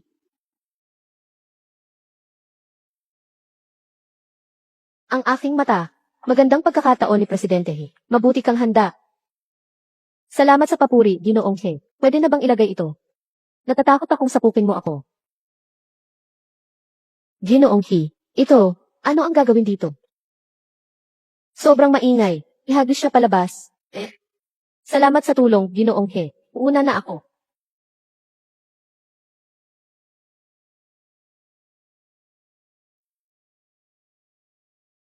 Kung hihilingin mo sa akin, maaari pa akong maging mapagbigay. Natulungan ka muli. Sa wakas, kailangan mo pang ipaliwanag sa pamilya. Hindi na kailangang mag-alala si Ginoong He. Hindi na kailangan ang gobyerno ng bigay diin. Ang aking sariling bagay ay maaaring ko nang iresolba. Paano pa? Ang batang pusa na makakabagabag. Pahinga. Napag-alaman ko na. Si Duyaw, wag mo sana. Wag nang mag-isip. Sobrang basura lang siya. Iba't ibang, mga lugar ng aliw ang kanyang pinupuntahan. Sa kanyang mundo, pangit na ang reputasyon. Tungkol sa pagkakapareho ng estado, sino ang gustong ipakasal ang anak na babae sa kanya? Ang pamilya Chen ay nagbigay ng tulong. Sana'y mas mabuti na lang. Nanasya, baka ayaw mo akong malapit. Baka dahil sa sobrang biro ko sa iyo. Narito ka pa pala bumalik. Ano ang ginawa mo kay Ginoong Duyaw? Bakit? Ate, alam mo ba? Si Duyaw ay ang bunso, na labis na paborito ng pamilya Du. Naka-offend tayo sa pamilya Nan. Paano na tayo sa hinaharap? Taas, Sangning, bakit hindi ka marunong makisama? Ano ang ugali ni Duyaw? Narito ba ang mga magulang mo? Tulad ng pamilya ni Du. Maaari kang makasama. Ito ay batas mo. Huwag mo kalilimutan kung ano ang iyong kalagayan. Mga kondisyon. Ilang lalaki ang hindi masyadong malikot. Siya ay kasal na. Siyempre, magbabago rin ako. Ngayon, talagang nagpadalos-dalos ako. Ngayon, nagsisisi na ako. Mas mabuti pang bigyan ako ng isang pagkakataon ng mga magulang ko para makilala ko ulit si Duyaw. Tiyak na magiging maayos ang aking pagganap. Ano bang nangyayari kay Nansangning? Hindi siya dapat gumawa ng malaking gulo at makipagtalo sa pamilya. Pagkatapos ay nadismaya ang mga magulang at pinilit siyang ipakasal kay Duyaw. Bihira akong makakita ng ibang tao sa bundok, lalo na natatakot akong makisama sa mga lalaki. Bigyan niyo ako ng isa pang pagkakataon. Tiyak na ipapakita ko ang aking makakaya. Nandiyan ang nanay para pag-usapan ulit ang sitwasyon. Paalam ulit. Kailangan ni Sangning na maging mas mahinahon ngayon. Napakaganda ng kasal na ito. Mahirap nang makakita ng ganito. Naiintindihan ko. Ayos lang din ito, kaya't hindi na kailangan. Nagbigay sila ng awa sa kanila.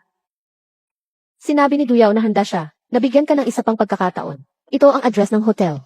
Ito ang address ng hotel. Mas mabuti pang maging maingat ka sa akin. Kung dahil sa iyo ay na-offend mo ang pamilya Du, hindi pa namin alam anong mangyayari. Alam ko, kung hindi matutuloy ang kasal na ito, hindi lang tayo makaka-offend sa pamilya Du. Maka-offend din tayo sa pamilya Chen. Mabuti nang alam mo. Siyempre alam ko, ang pamilya natin sa Timog, para makatulong sa pamilya Chen, na makuha ang proyekto ng pamilya Du, nagbigay ng pera at tao. Kapag nagawa na niya sa susunod na taon, si Jiang Chen ay makikinabang na. Ano ang sinasabi mo? Ay, siya, ngayong hindi pa kasal, ay masinsinang tumulong kay Chen Zeng na magpatayo. Hanggang dumating ang panahon nang ibigay sa iyo ng pamilya ng Nan. Maaaring lubusin na ng pamilya ni Chen ang dugo nito. Kapag naganap na yan, maaari ka lang nang magpakalat-kalat bilang isang puppet. 5. May katwiran si Nansangning. Chen. Sang-ayon ba si Nansangning? Pumayag siya. Ang ganda, pupunta ako para ipaalam kay Kuya Zen. Ang proyektong ito, dahil ito ay kasal ng mga pamilya ng Nan at Du, at ang pamilya ng Nan ang nagpondo, bakit pa kailangang isama ang pamilya ng Chen sa proyektong ito? Bakit pa kailangang isama ang pamilya ng Chen sa proyektong ito? Ngunit kung wala ang pamilya ng Chen, tayo sa pamilya ng Nan, paano natin makokontak ang pamilya ng Du? Hindi natin dapat kalimutan ang ating pinagmulan. Hindi ka pa kasal doon. Napaka-traidor naman. Isang asong hindi mapagkakatiwalaan. Ano nang sinasabi mo? At Chen, paano mo ako masasabing ganyan? Ganito katunay ang ugnayang magkapatid. Sa ilang salita, madali na itong mapag-ugatan. Nito, maaari mo bang mahanap ang schedule ni Hishu? 14 na oras 15 minuto Jian. Kahit si Jian hindi mahanap ang schedule ni Hishu. Kaya't nangangahulugan itong walang makakahanap nito. Kung ganon, nasaan si Hishu? Siyang magdedesisyon dito. Itong malaking regalo, kailangan ninyong tanggapin ng maayos. Bagamat ang kasalin na siya at Azen, ay dapat maayos na planuhin. Dapat pa rin ay may kaayusan sa edad. Mas mabuti kung ang nakatatandang kapatid ang maunang magpakasal. Ang pamilya Chen ay isang tradisyonal na pamilya, na talagang pinahahalagahan ito. Sinasabi ni Gian Chen, sinabi ni Duyaw, pagkalipas ng ilang araw, magkikita ulit tayo, at agad na itatakda ang kasal. Ayos lang iyon. Ginoo at Ginang, narito si Gian Jai. Bakit nandito si Gian Jai? Siguro ay para hanapin ako. Kumusta, Tita Wen? Uy, nandyan din si Tita Chen at si Zihan. Sangning, nahanap ko na ang hinihingi mo. Nanay, dadalhin ko muna siya sa likod ng bakuran. Ay, Tita Wen, may tiisin lang ang tiyan ko. Papasok ako. Gamitin ang iyo. Dito. Ang botelya ng aroma, kuha mo nating ilagay sa loob ng kwarto. Siangin, walang makakapigil. Sa isang lalaki kahit gaano kahirap. Pagkatapos, tiyakin kong bibigyan kita ng malaking pera. Kung matutuloy, ikaw ay siyang genuine na ina ng pamilya ni Justin. Nangangailangan si Naning ng umakyat sa kama ni Hisi. Ngunit, mahirap makahanap ng lugar ni Hisi. Masaya siyang tao. Narinig ko kay Lolo He. May personal na itinataas na plano siya bukas. Sa Intercontinental Hotel. Siyempre makakita ako ng kanya rito. Hindi ka karapat-dapat na umakyat sa kama ni Hisi. Siyempre, ako ang may karapatan sa magandang pagkakataong ito. Mukhang may isip ang cute na iyon. Ngayon, ipapakita ko sa kanya kung paano ko siya aasikasuhin. Ginoong Du. Ito si Gyangi, Nan. Ibinibigay niya sa inyo ang room card. Mukhang nakakaintindi siya. Darating si Gyangi, Nan sa loob ng kalahating oras. Nasa make-up pa siya ngayon. Ayos.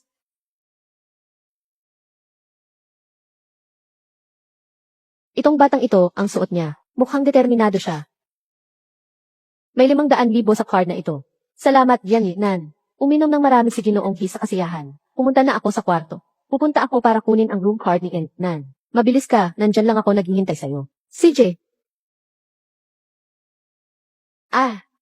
Magandang araw, Gyangi. Anong may tutulong ko? Ang room card ni Gehi. Bigyan mo ako.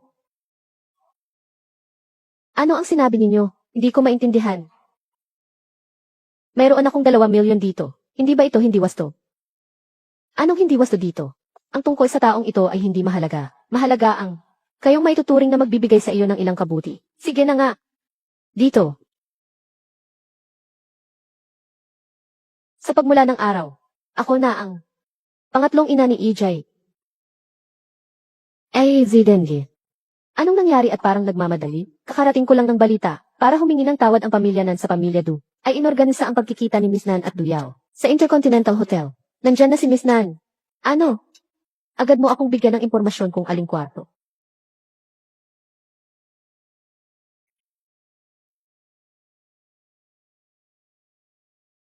Nandito ba si San Xiao nang nagbabasa? Tindahan, lang.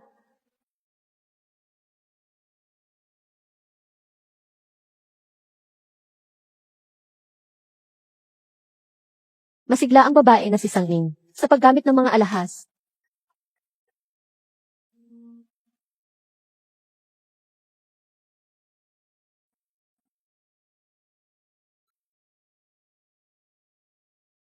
Gobernador He.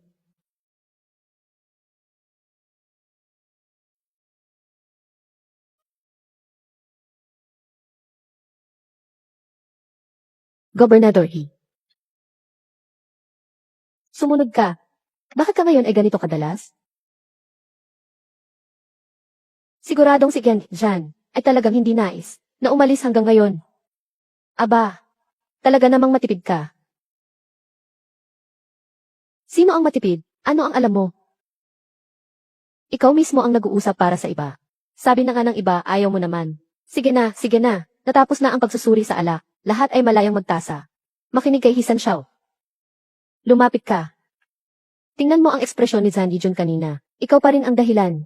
Sinasabi ko lang ito ng walang kabuluhan. Ning, pupunta lang ako sa banyo. Ganyan ang kapatid kong babae. Mahilig siyang magpasikat. Ayaw niyang may mas magaling sa kanya. Huwag kang magalit. Paulit-ulit niya akong pinapahiya. Tama ka bang madaling mapanisala ako? Ang kapatid ko po ay sobrang galing.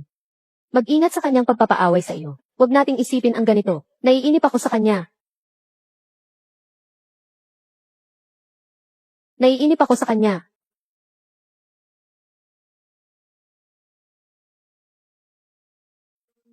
Mag-ingat.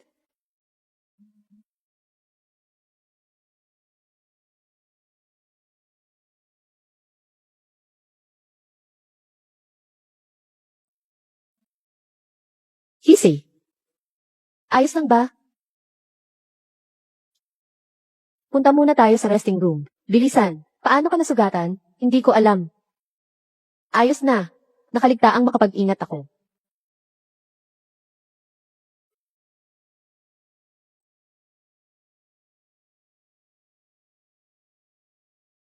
Buti na lang hindi nasugatan ang buto. Narito ang ilang araw na pinagsusuyuan ni He Xiaojun ang sugat. Huwag pansinin ng tubig. Salamat. Ikaw ang nagtapon ng Champagne Tower. Hindi talaga ako. Tinig ng isang waiter. Kahustuhan ay hindi ko lang inaasahan. Nakatch ko na ang tao. Akala mo ba ay bulag ako? Zan Yijun, naglakas loob ka pang magtaksil sa harap ko. At magpanggap. Wala akong ginawa, totoo yan. Wala talaga akong ginawa. Ang Champagne Tower, hindi bumagsak noon. Pero nang dumaan si Nansang Ning, bumagsak ito. Kapatid Sing Chen. Si San Xiao. Linisin mo ng maayos. Magsaya ka na hindi bumagsak ang Champagne Tower. Sa katawan ni Nansang Ning, kung hindi, pipilitin kitang lunukin ito. Tignan mo, kapayapaan niyang iniisip ka.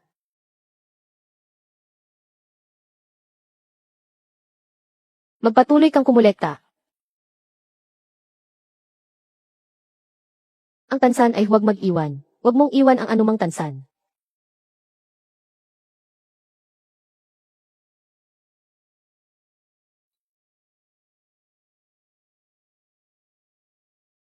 At Hijon, umalis ka. Lahat kayo ay umalis. Sinamahan ko si Gen Nan pauwi. Sige, umalis ka na. Tubig. CJ, sumama ka sa akin.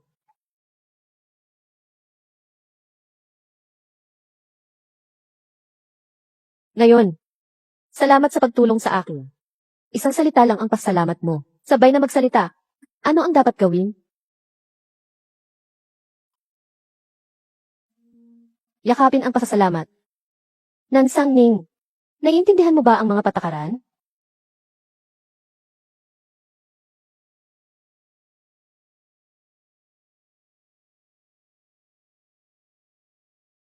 Dumating ang pamilya Zan ngayon, para humingi ng tawad sa iyo. Ngayon ko lang nalaman, nagpapasyal ka lang ng wine tasting event, tapos halos masaktan ka ng Champagne Tower. Anak, bakit hindi mo kami sinabi? Parang si Hishu ang kasangkot dito. Iniwan niya sa lihim ang insidente na siyang nasaktan. Walang nangyari. Hindi ko rin gustong mag-alala ang mga nanay at tatay. At lola, paano pa kaya kung pati ang pamilya ni Ent at si Chan ay kasama sa isang proyekto? Kung dahil sa isang mali na pag-unawa, maapektuhan ito, masasaktan ako dito. Nani, tama talaga siyang nag-iisip para sa buong pamilya. Nag-isip ko na hindi nila kami pinapansin ang Jen. Pero hindi ko inasahan.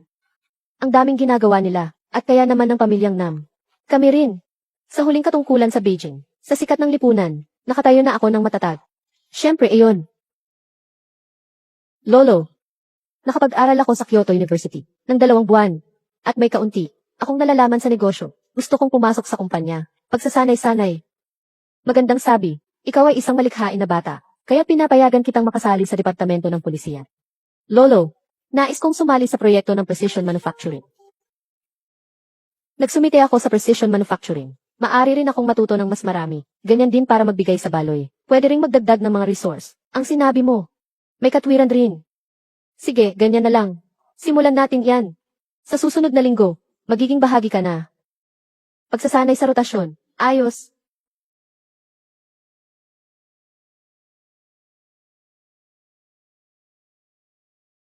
Sang Ning, nagtagumpay tayo sa bidding. Salamat sa iyong mungkahi. Kaya natin nakuha ang Singhong. Talaga. 20 oras 10 minuto. Congratulations.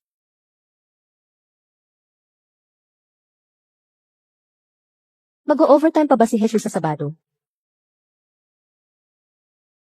Angkop na daan. Hindi angkop na daan. Restaurant para sa magkasintahan.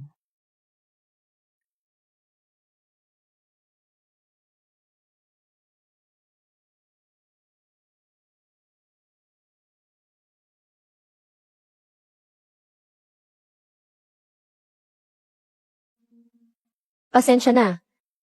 May nangyari sa bahay, nahuli ako. Nalate ako. Walang anuman. Umupo ka. Bakit ganito ka ka-gentleman? Ngayon si Heshu.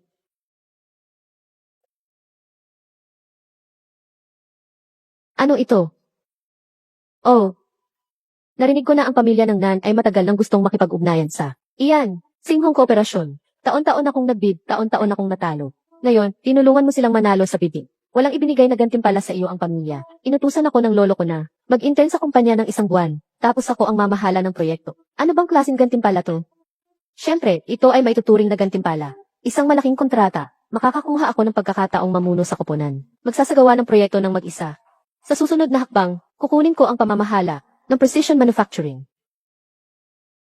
Sinasabi mo na kaya, di ba? Ito ang unang pagkakataon na nakita ko. Ang ganitong kagandang lugar. Gusto mo ba? Gusto ko. Kaya't paano mo? Ako pa sasalamatan? Salamat. Nan-runing. Nakalimutan mo na ang mga patakaran sa pagpapahalaga?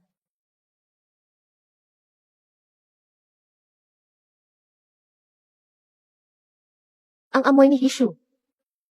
Talagang mabango. Ito naman ay halik na regalo upang ipahayag ang pinakamainit na pasasalamat. Ganun ba?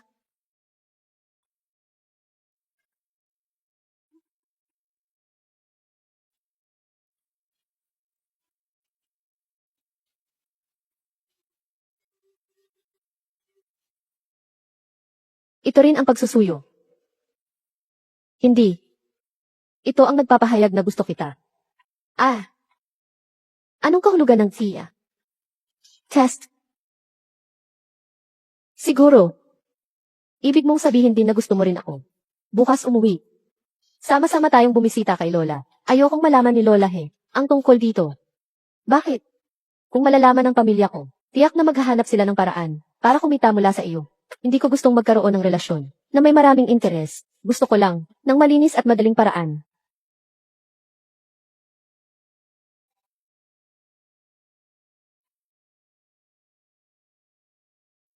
Lolo. May problema. May problema. Magbalik ka na agad.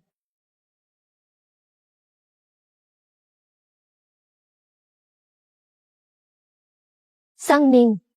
Tingnan mo ang magandang kontrata na napirmahan. Sinabi na sa akin ni Manager Wang na ikaw ang nagdesisyon ng walang pahintulot na magbukas ng bagong linya ng produksyon. Alam mo ba kung gaano kalaking gastos ito?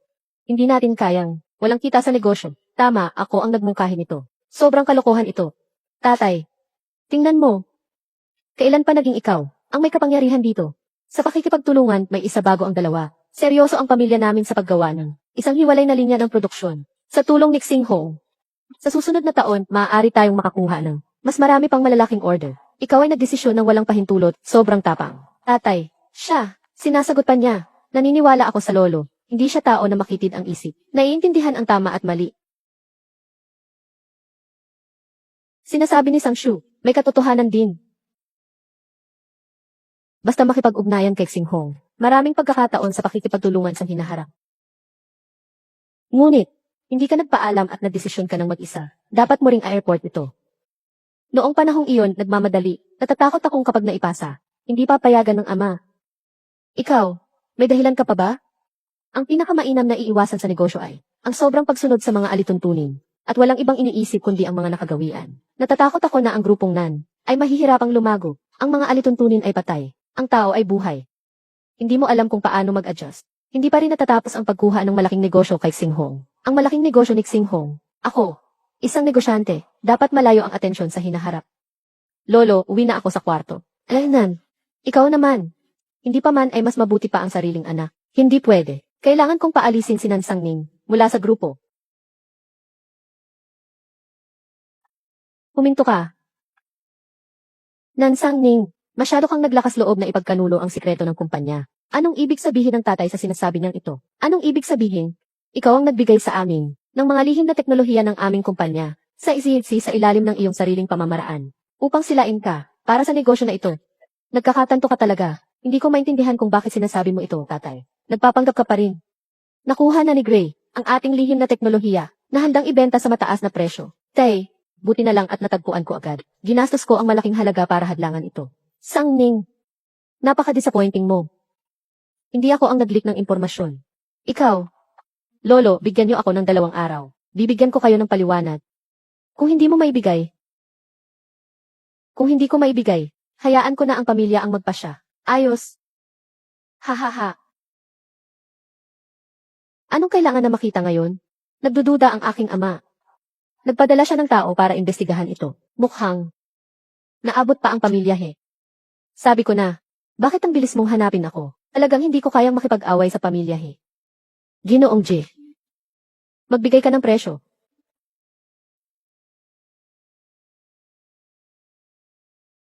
Ang panganib na makagalit ang pamilya He ay hindi maliit. Kailangan isara ni Ginoong Nan ang usapan. Kaya't hindi dapat mababa ang presyo. Okay.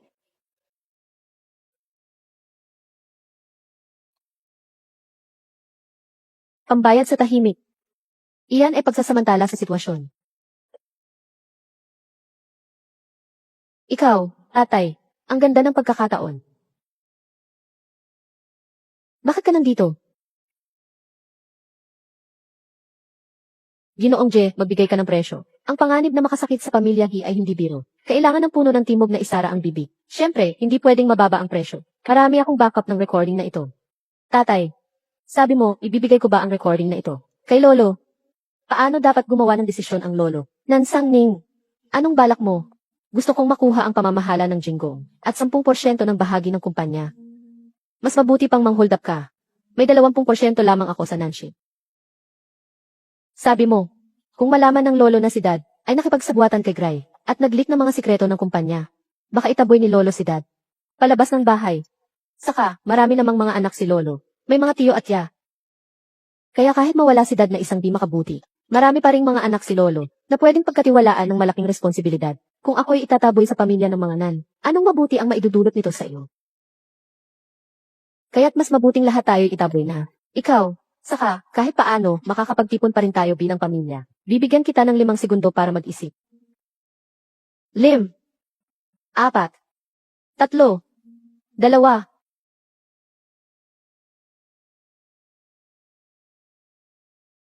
Pre, pumunta tayo sa lola natin. Hindi. Sinumpakit. Ang paglabas ng mga lihim na impormasyon ng kumpanya, maaasahan kong si tatay ang magpapaliwanag. Ipasa mo sa akin ang telepono.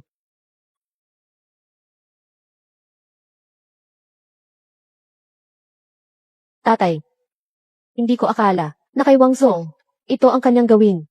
Pangangamkam ng malaking kita ay maaari kong intindihin. Ipinaparatang kay Sang Ning, itong si Wang Zong. Dapat siyang parusahan ng mabuti. Sabi ng dad. Halos maipit si Sang Ning. Alam ko na. Ikaw na bata, hindi ko talaga kayang gawin yan. Para alisin ang isang peste sa kumpanya, hindi naman nagrereklamo si Sang Ning. Tatay, si Sang Ning ay nakakuha ng 2 malaking kontrata para sa kumpanya. Gusto kong ipasa sa kanya ang Seiko Manufacturing. At ibibigay ko ang aking 10%. Nagbigay din siya ng bahagi sa kanya. Anong? Hindi ko agree yan. Si Ningning ay nakakuha ng 2 malaking kontrata para sa kumpanya. Sa palaisipan ko, ibibigay ko sa kanya ang paggawa ng mga ginto. At ibibigay ko din ang aking 10% ng bahagi sa kanya. Nagbigay din siya ng bahagi sa kanya. Ano? Hindi ako sumasang-ayon. Bakit ibibigay ang bahagi kay Nansang Ning? Tatay. Nga, wala pa akong kahit 1%. Mukhang masyado itong minadali. Ikaw ay may 20% lang. Kahit na ipamahagi sa 3 anak sa hinaharap, hindi dapat ganito karami ang mapunta kay Sang Ning. Tumahimik ka. Si Sia at Muchen, ang iyong mga mahal na anak, makakakuha ba ng ganitong kalaking kontrata? Nandyan lang sa bahay. Huwag mo akong pasukin sa gulo. Amin na si Amitabha.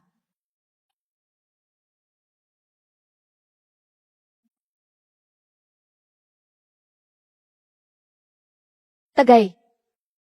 Cardinal. Binabati natin ang ating pangunahing mamumuhunan. Sobra, umaasa na ako sa iyo mula ngayon. Kung sakali mamaya, may ipapakasal sa akin ang pamilya. Hindi ako nasisiyahan. Umalis ako sa bahay. Kailangan mo akong tanggapin. Susuportahan kita. Sobrang bossy mo naman.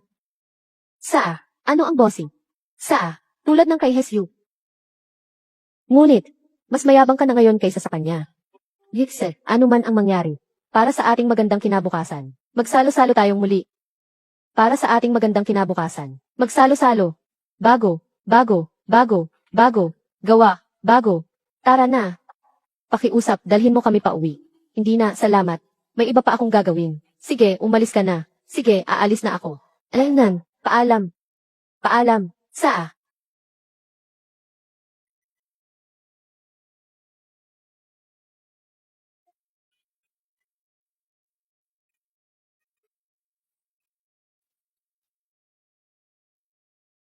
Nansang Ning, tumaas na ang iyong kakayahan.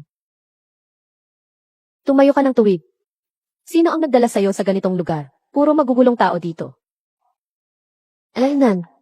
Walang anuman. Alam kong darating ka para sunduin ako.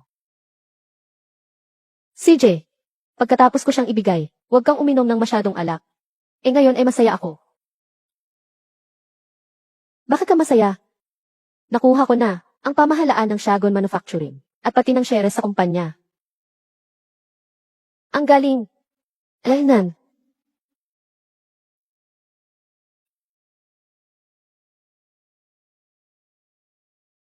Dito ka lang.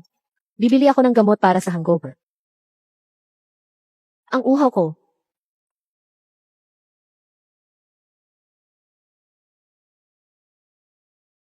Ano yan?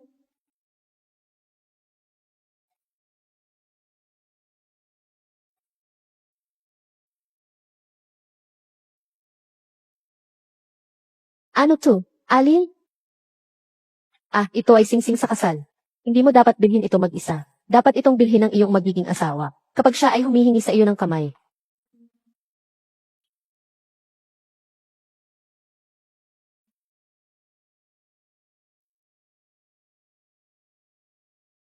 Kumain ka ng gamot pang alkohol. Kumain ka na.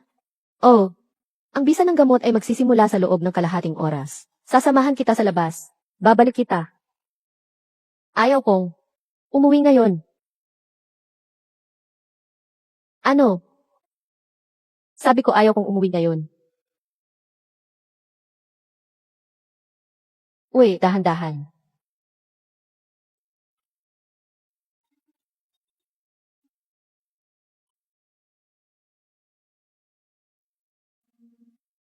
Ano ang tinitingnan mo? Nagustuhan ko ang bahay na iyan. Sana magkaroon din ako ng ganyan sa hinaharap. Nagustuhan ko. Ito na ang iyo sa hinaharap. Saning, may bagong balita akong ipagbigay sa iyo. Tayo.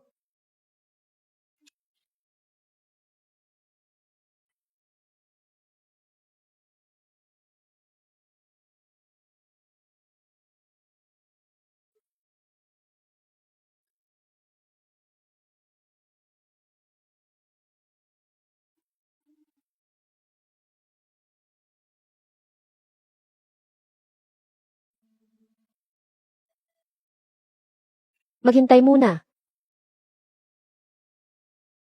Ano nang nangyari? Ano nang nangyari?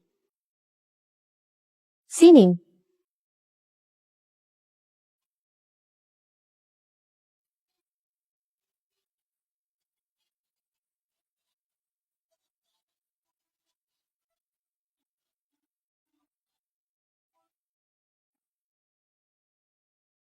Hesiyu. Ikaw ay akin na.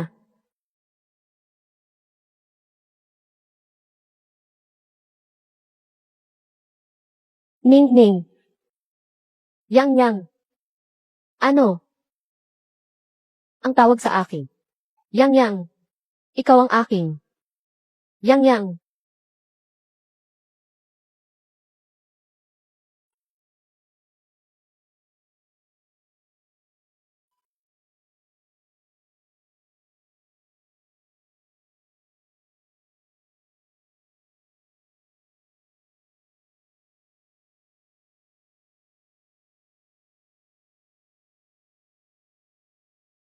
Yang Yang. Magpakasal tayo. Di ba? Masyadong maaga.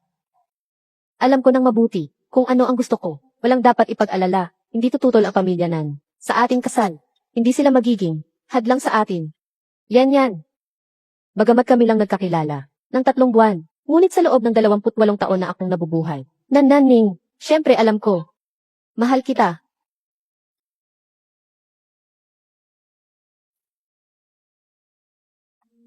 Mag-asawa tayo.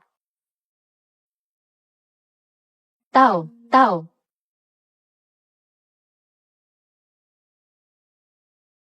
Mula pagkabata, ako'y pinalaki ng aking lola. Mas alam ko kaysa sa sinuman kung paano maging isang mayamang ginang at sa pamilya Mas marami akong makukuha kaysa sa pamilya nan. karangalan at dignidad. Ngunit, Inay, sinabi ng Ginoo na maganda ang aking isinulat. Ako ay may talento. Gusto ko rin sanang mag-aral para sa ranggo. Tulad ng aking mga ninuno, maging isang mataas na opisyal. Tumahimik ka. Bilang isang dalagang mayaman, dapat kang maging mahinahon at mapagpakumbaba. Paano ka makakapagsalita ng ganyan? At nagkaroon pa ng mga hindi makatotohanang ideya.